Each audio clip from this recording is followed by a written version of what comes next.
Hey everyone, it's Philip Thomas, and welcome to the second ever Fixing Focus Minisode, where just like in the last episode, or minisode I should say, we tackled an unexpected problem that the car had that wasn't major enough for a whole episode, but also wasn't so minute that I wouldn't make a video about it. Now, in that previous episode, we did a DIY JB Weld fix on the radiator, more specifically some of the plastics that determine where water flows. There was just a pinhole leak, and the marine weld that I used held up for about 2 weeks before I found out that you could replace it with JB Weld High Heat, which is actually rated for applications like that. And the only reason I didn't use it the first time around is because I was afraid that it wouldn't bond to plastic. But I looked really close on the packaging, and it does indeed say high temperature plastic rated. So I did that a few weeks ago, probably 3 about now, and we haven't had any issues so far, and it looks great. So very happy about that. But what I'm not happy about is when I start the car and put it into reverse. Take a look. All right, so here we are. I'm going to start the car, put my foot on the brake. She starts up just fine. There's a check engine light. Now let's see what happens when I put her into reverse. Transmission service light comes on.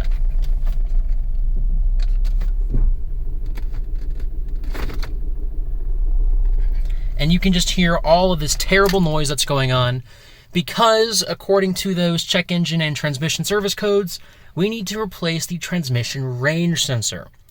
So let's go take a look at that. As you can see, I've already got the car onto some bricks on either side. Ignore this. That's the next episode of Fixing Focus. Poor old girl. But anyways, I'm going to jack it up. We'll talk about that later on. But anyways, you can see right on in there, there's a piece of plastic with some yellow on it. And then right above that to the right, connected to the transmission, that is the transmission range sensor. And the purpose of that is basically to take the physical movement of the shift linkage and translate that into something that your computer, the car's computer, actually understands, which gives you the necessary outputs and whatnot so that the transmission and engine know what to do and how to work together. When that fails, it's also called the neutral safety switch, by the way. When it fails, your car may start in a gear that's not neutral. It might not show the reverse lights when you put it into reverse, or it may just overall be very janky, like you can see mine is. In fact, it's so janky that I don't trust it to drive anywhere. I tried driving a few miles to work the other day, and I gave up about a mile down because it was just so awful. And I turned around, came home, called a Lyft, and I've been literally taking Lyft rides to work every day, spending my hard-earned money to go make some hard-earned money. So that's fun. But anyways, we're going to replace that. And once we do, hopefully the car is in good working condition once again. But as for now, it's past midnight. I've only been off of work for about an hour and a half. I've got to be back there by 10:30 a.m., which is today, might I remind you. So I've got to wake up extra early in the morning so I can take advantage of the sun and hopefully some slightly more dry ground. And hopefully within about 30 minutes we'll have a car that runs and drives properly. I'll see you guys in a few. Alright, and welcome to the morning. You can see we've got the car nice and jacked up on a jack and jack stands on both sides. And even if the jack and jack stand both fail, I at least have these bricks here so the tire can go down on that. You can see I've got the back wheels chalked with a big old log.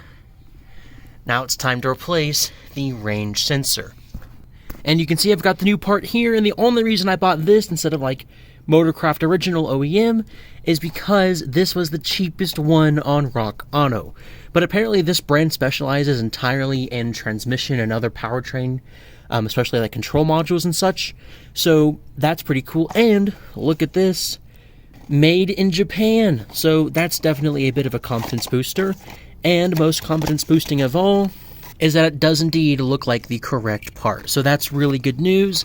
Now it's time to just get everything out of the way so we can get this installed. And we're going to start by taking off the shift linkage, which is right here. This attaches to the shift lever in the car. And I'm going to use a screwdriver here to just pry that off carefully.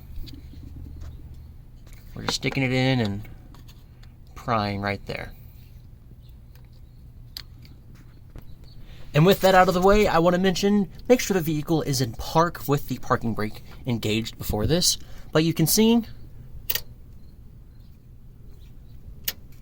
we can actually shift the transmission just like that. I think that's pretty cool.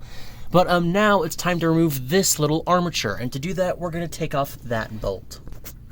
That's a 10mm bolt, and then these other two are going to be 8mm. But before I get this bolt off, I do want to go ahead and get that connector off.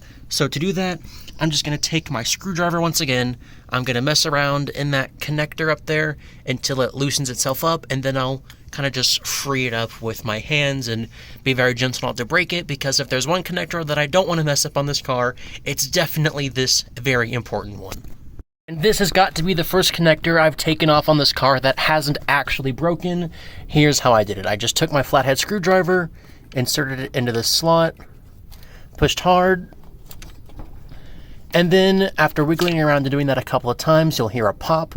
That's the connector letting loose, and then you can simply push it off on the sides with your screwdriver, which I can't do because I haven't popped it off, and it's hard to do with one hand, but you just push on the sides once that pop is heard, and it'll come right off. Another quick thing to note, you might accidentally move this little armature, and don't freak out if you lose the position. Just push it all the way up, and that's going to be in low, and then drive. And you'll know it's in drive because of some markings. You'll see a pretty significant one there on the little armature itself, and then right below it on the black plastic of the sensor, you're going to see another line. When those two line up, or in this case, almost line up, that's going to be how you know you're in drive, so just go all the way down from there.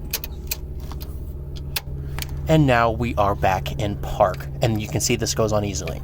So now it's time to take this 10mm bolt off. I'm going to hold it with this pair of locking, or not quite locking, but channel lock pliers, Walmart brand channel locks, of course. I'm just going to hold this on either side while I remove this 10mm bolt to prevent this from moving. And thankfully, my little Walmart socket was able to get the job done. That bolt was torqued down quite well, but between pushing this way and pushing the other way with my socket, we were able to get that 10mm loose. And I do have another much better socket set kind of right over there, but of course I'm missing my 10mm. And it's 1/4" drive, so yeah. Anyways, now this bolt is free to come on out, so we'll just remove it, and then this little armature comes out with it. And with the arm free and bolt set to the side, you can see it's actually a bit of a square mounting there, which you can see here as well. So you can't really take it off or put it on incorrectly. So don't worry a whole lot about that. But now it's time to get this bolt and that bolt removed, which again are 8mm. The connector's already dealt with, and this should come right out. And just a quick note, to get the part off, I'm taking my screwdriver and I'm just lightly lodging it in here and doing that on both sides to slowly and carefully release it, because obviously it's just a little bit stuck on. 221,000 miles. And here is the old part from FOMO Co. You can see it here. And then the brand new Rostra one looks pretty much identical, which is exactly what we want to see. And now it's time to install it, which is just the reverse of everything that we've done. So we're going to slide the new part onto this area right here. That's a little bit difficult to show, but this gasket faces the engine block, or the transmission block, or whatever you want to call it. And that's just going to slide right on. Might be a bit difficult with one hand, so I'll do this. Okay, and one thing I noticed, there's a little tooth in here on either side of the interior. You can see it on the Ford one as well. And it looks like the one on the Ford and the one on the Rostra weren't lined up. So all you do is you take your finger, stick it in there, twist it around, because if it isn't lining up on this post, that's probably the issue. Oh yeah, that was definitely the issue. It should just slide right on, and now it's time to install those two outer bolts, install the little armature with the bolt in the middle, put this back on, and if your car has things like a fender liner and a splash guard to remove, go ahead and put those back on. But, you know, like I said with that up there, that's going to be the next episode of Fixing Focus. And really quickly before we're done, just make sure you pop this armature back into drive and that the marks line up. You can see my lineup just as well as the old one did, so I'm not concerned if yours lined up completely perfectly, make sure yours line up completely perfectly. It's just some small adjustments you got to make. And once you got it installed, we'll pop this back on and we'll see if the car works. And now it's time for the real test. The test drive. Now, I'm just going to go until I get to our back gate because I'm still a little bit afraid to go onto the road and I've got to go get ready for work. But I'm just going to start her up. She starts just fine. Take the parking brake off. All right, low tire pressure. I'm going to have to deal with that before I get out onto the road. She's in reverse. Oh, yes. Let me just make sure I'm not grinding on anything, or if that's just my brakes. Yep, all good up there. So I'm gonna go just until I get to our back gate. Car still feels a little jittery. Maybe one of my motor mounts is going out already. Wouldn't be surprised with that Amazon special. And now into drive. Seems like she's doing okay. I'm going to go just until I get to these brakes. And man, that is a lot of vibration. Definitely going to have to redo these motor mounts. But now we're up to the brakes, and before, when I was in drive, I couldn't go into low or anything. I was stuck in second gear, limp mode was on.